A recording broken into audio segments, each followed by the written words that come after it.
Pas à pas vers Compostelle, épisode 9.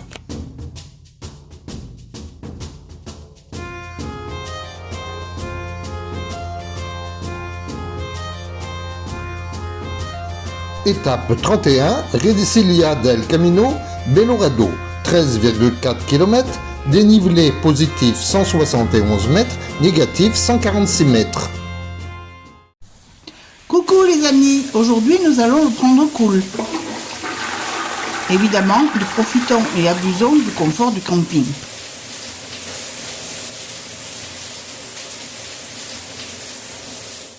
Petite matinée tranquille, puis après le repas, Daniel me dépose sur le chemin à Redicilia del Camino pour une demi-étape.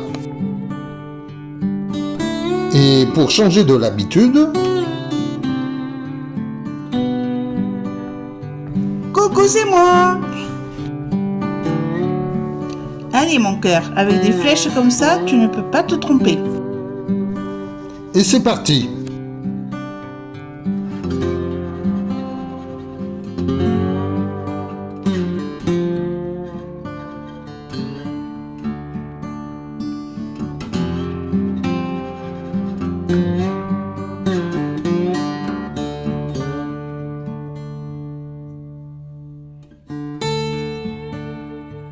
Mais la journée était trop tranquille.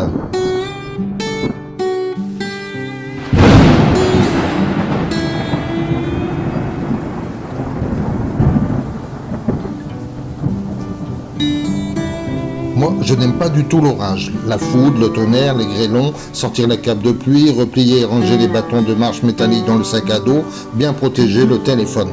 En randonnée, que faites-vous dans l'orage ?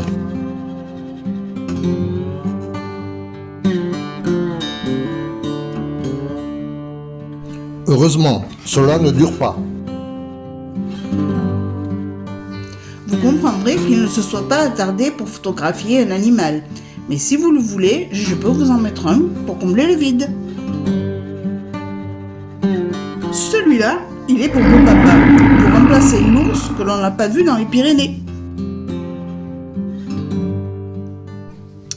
Enfin le bivouac, nous sommes installés à côté d'un cimetière, pratique pour l'eau. J'espère que cette nuit nous ne verrons pas de zombies. Bonne nuit, à demain.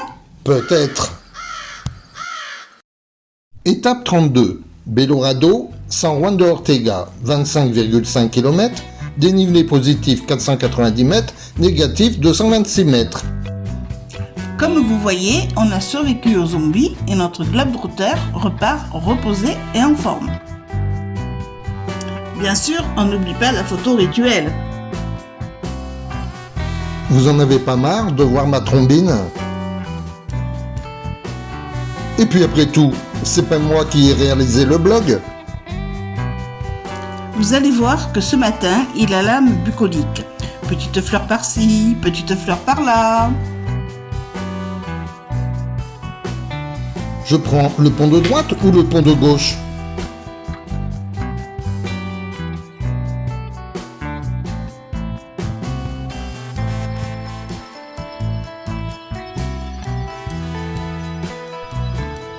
Tu vois Martine, il pense encore à toi.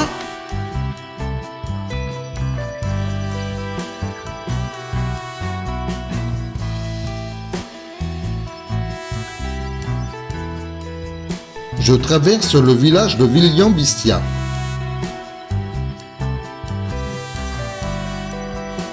Une petite pause s'impose. Cela fait maintenant plus de 2 heures que je marche. La porte de l'église Saint-Esteban. Curieuse, non ? La fontaine des pèlerins et la chapelle Saint-Roch. L'albergue, la Campana de Pepe. Regardez bien, Santiago, 531 km. La borne qui suit, 548 km. Lorsqu'on sort de chez Pépé, on ne voit plus ce petit détail. Comme il n'est pas passé par chez Pépé, il continue sans tituber.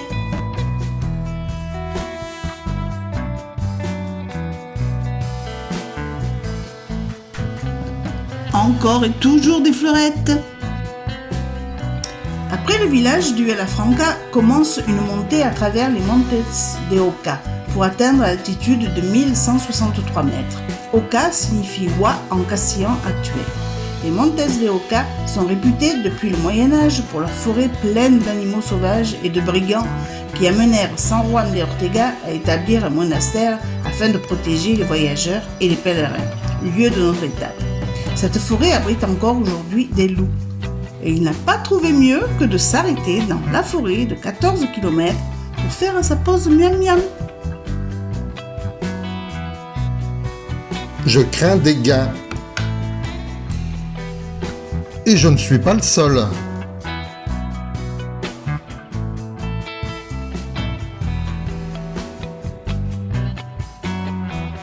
Alors ce chemin peut vous mener tout droit vers le Portugal. Le doute m'envahit. Est-ce que je me suis trompé de chemin? Plus de pèlerins sur le chemin, ni devant ni derrière. Et cela depuis plusieurs kilomètres. Peut-être qu'ils ont été bouffés par les loups?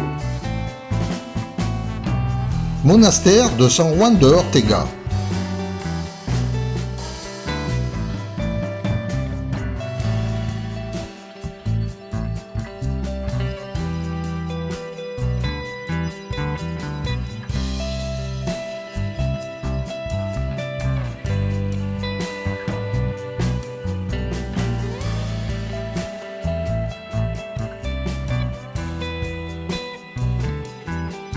Je quitte le monastère. L'orage menace. À moins d'1 kilomètre du monastère, je rejoins Danielle. Elle a installé le bivouac au carrefour de la Croix.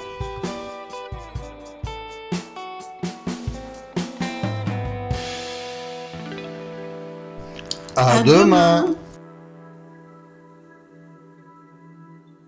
Étape 33, San Juan de Ortega, Burgos, 20,9 km, dénivelé positif 156 mètres, négatif 284 mètres.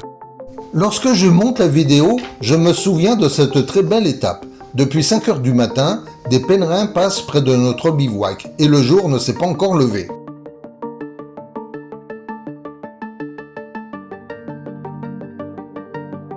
La photo rituelle.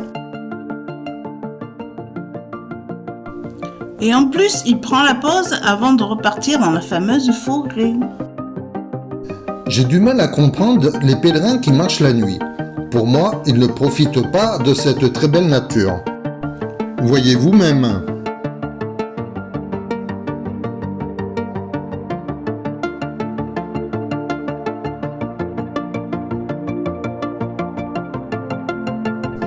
Aujourd'hui, c'est du rapide. Voilà déjà la vie des animaux.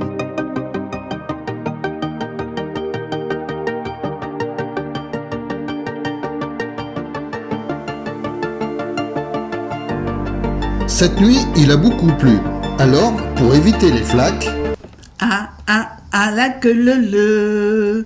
La que le. La que le. Tout le monde s'éclate. La que le. Maintenant, c'est vous qui avez la chanson dans la tête. Arrivé sur le village d'Agès. Agès, très joli petit village. Santiago, 518 km.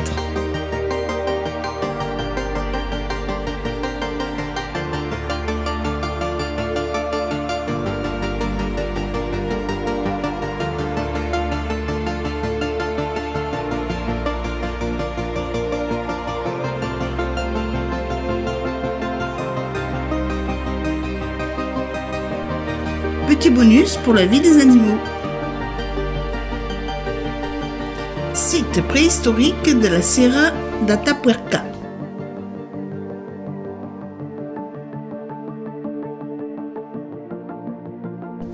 Vous ne le voyez pas, mais ça commence à monter sérieusement.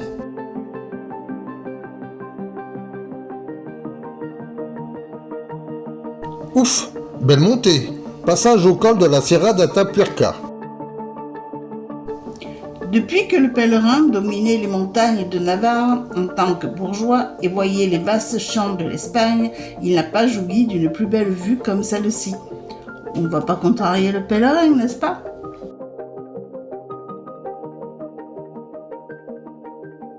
Enfin, je traverse le Rio Artonzone afin de rejoindre notre bivouac à Burgos.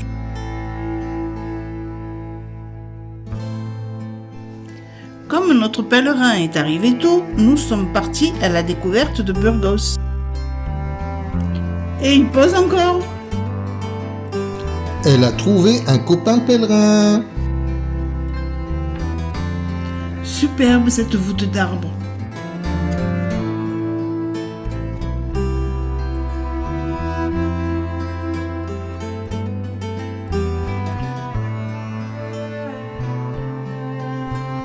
La porte Sainte-Marie et la somptueuse cathédrale de Burgos.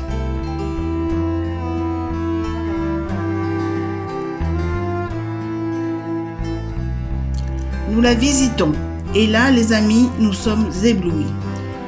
Un vrai trésor, dorures, vitraux, on ne compte plus le nombre de rétables, tous magnifiques, sculptures, peintures, tapisserie. De l'or, monseigneur, de l'or. De telles richesses nous perturbent vraiment. Et vous, qu'en pensez-vous?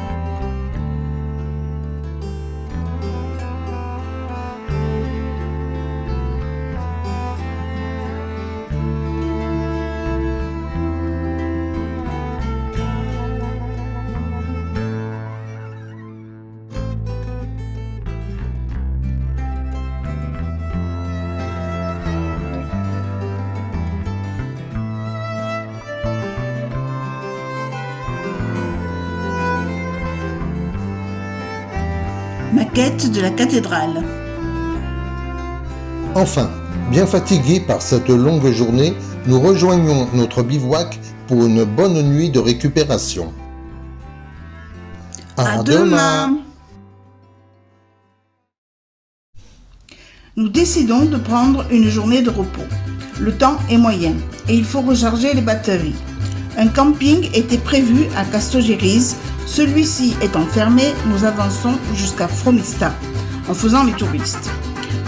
Nous venons de rentrer dans la meseta, altitude moyenne 600 mètres. Meseta veut dire en espagnol plateau. Cela nous fait du bien de nous retrouver pour une journée entière. Après tout, c'est les vacances. Visite du village de Castogéris, puis petit café en terrasse, cool les vacances.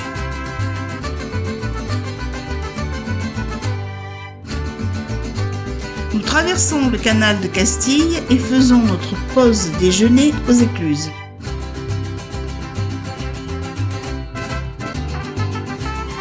Quelques pèlerins profitent de ce petit bateau pour faire une partie de l'étape.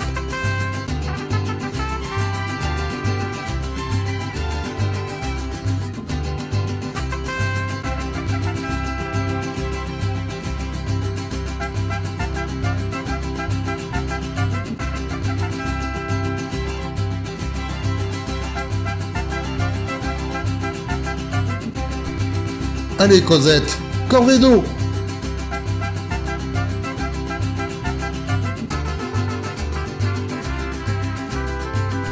C'est lourd, mon cœur.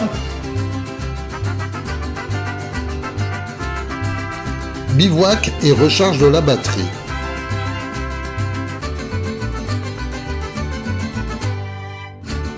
Ce soir, nous sommes à l'Ermitage San Miguel. À demain.